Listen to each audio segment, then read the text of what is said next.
ഈ ഒരു കേക്ക് എത്ര kg എന്ന് ഒന്ന് ഗസ് ചെയ്യാമോ? അപ്പോൾ ഇതൊരു കസ്റ്റമൈസ്ഡ് ഡിസൈൻ ആയിരുന്നു. ഫുള്ളും നോസിൽ വെച്ചിട്ടുള്ള ഡിസൈൻ തന്നെയായിരുന്നു കേട്ടോ ചെയ്തത്. റെക്റ്റാങ്കിൾ ഷേപ്പിലുള്ള കേക്ക് കാണാനൊക്കെ നല്ല ഭംഗിയാണ് കേട്ടോ. പക്ഷേ ഇത് ചെയ്തൊന്ന് ഫിനിഷ് ചെയ്തെടുക്കാനായിട്ട് കുറച്ച് ബുദ്ധിമുട്ടാണ്. റൗണ്ട് കേക്കിനെ അപേക്ഷിച്ച് റൗണ്ട് കേക്കാണ് വളരെ ഈസിയാണ്. പെട്ടെന്ന് തന്നെ നമുക്ക് ഐസിങ് ചെയ്തെടുക്കാനായിട്ട് പറ്റും. കസ്റ്റമർ എനിക്ക് റെഫറൻസ് പിക്ക് അയച്ചു തന്നിട്ടുണ്ടായിരുന്നു കേട്ടോ. നേരത്തെയൊക്കെ റെഫറൻസ് പിക്ക് അയച്ചു തരുമ്പോഴത്തേക്ക് ഇങ്ങനെ ചെയ്യാവൂ എന്ന് ചോദിക്കുമ്പോൾ ഞാൻ ചാടി കയറി അങ്ങനെ തന്നെ ചെയ്യാമെന്നൊക്കെ പറയാമായിരുന്നു. പക്ഷേ ഇപ്പം ഞാൻ അങ്ങനെ പറയില്ല.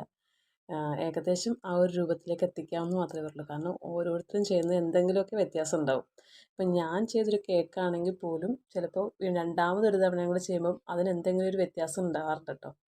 അപ്പോൾ അതുകൊണ്ട് ഞാൻ മാക്സിമം അതുപോലെ ചെയ്ത് തരാമെന്ന് മാത്രമേ ഇപ്പോൾ പറയാറുള്ളൂ. കാരണം നമ്മൾ അങ്ങനെ തന്നെ ചെയ്ത് കൊടുക്കാമെന്ന് പറഞ്ഞാൽ ചിലപ്പോൾ എന്തെങ്കിലുമൊക്കെ വ്യത്യാസം വരും. അപ്പോൾ അത് പിന്നീട് അവർക്ക് ബുദ്ധിമുട്ടാവും. അതുകൊണ്ട് ഞാനിപ്പം മാക്സിമം അതുപോലെ ചെയ്ത് തരാത്ത പറഞ്ഞ് അങ്ങനെ ചെയ്യാറുണ്ട് കേട്ടോ. അപ്പോൾ ഇത് ഏകദേശം അതുപോലൊക്കെ തന്നെ വന്നിട്ടുണ്ട് കേട്ടോ. അപ്പോൾ ഈ ഒരു കേക്കിൻ്റെ വെയിറ്റ് എന്ന് പറയുന്നത് 1 kg ആണ് കേട്ടോ. 1 kg വരുന്ന റെഡ് വെൽവെറ്റ് കേക്കായിരുന്നു. അപ്പോൾ റെക്റ്റാങ്കിൾ ഷേപ്പിൽ ചെയ്യാൻ പറഞ്ഞതുകൊണ്ട് തന്നെ ഞാനിത് 2 ലെയറിലാണ് കേട്ടോ ചെയ്തേക്കുന്നത്. അപ്പോൾ ഇത്രയേ ഉള്ളൂ ഇന്നത്തെ വീഡിയോ. എല്ലാവരും ഒന്ന് ലൈക്ക് ചെയ്യാനും ഷെയർ ചെയ്യാനും സബ്സ്ക്രൈബ് ചെയ്യാനും മറന്നു വരുതേ. അപ്പോൾ നമുക്ക് അടുത്ത വീഡിയോയിൽ കാണാം. Okay, by.